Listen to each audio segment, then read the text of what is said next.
অর্ধ শতাব্দী পর আবারও চাঁদে অবতরণ করার পর উল্টে গেছে মার্কিন মহাকাশযান। অ্যাপোলো চন্দ্রাভিযানের দীর্ঘ বিরতির পর আবার নতুনভাবে চাঁদে কোনো মহাকাশযান পাঠিয়েছিল যুক্তরাষ্ট্র, তাও বেসরকারিভাবে। কিন্তু নতুন এ অভিযানের সফলতা নিয়ে দেখা দিয়েছে শঙ্কা। মহাকাশযানটির নির্মাতা প্রতিষ্ঠান জানিয়েছে চাঁদের পৃষ্ঠে অবতরণের পর উল্টে গেছে সেটি। 1972 সালে অ্যাপোলো 17 মিশন ছিল আমেরিকার সর্বশেষ চন্দ্রাভিযান।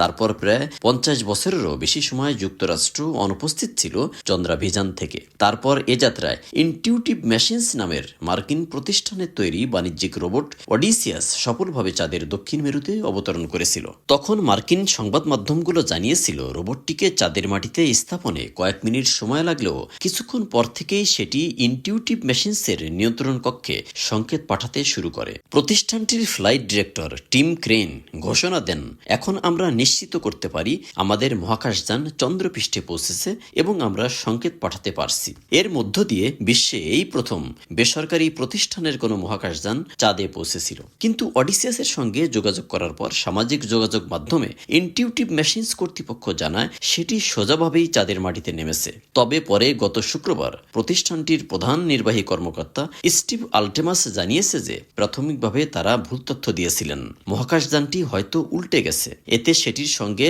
এখন তথ্য আদান প্রদানে কিছুটা সমস্যা হচ্ছে।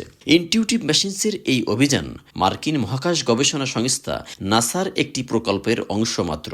ওই প্রকল্পের আওতায় চাঁদে বিভিন্ন সরঞ্জাম নিতে বিভিন্ন বেসরকারি প্রতিষ্ঠানকে অর্থ দিচ্ছে তারা। তারই প্রেক্ষিতে অডিসিয়াস অভিযান পরিচালনার জন্য ইনটিউটিভ মেশিনসকে $11.80 কোটি দিয়েছিল নাসা।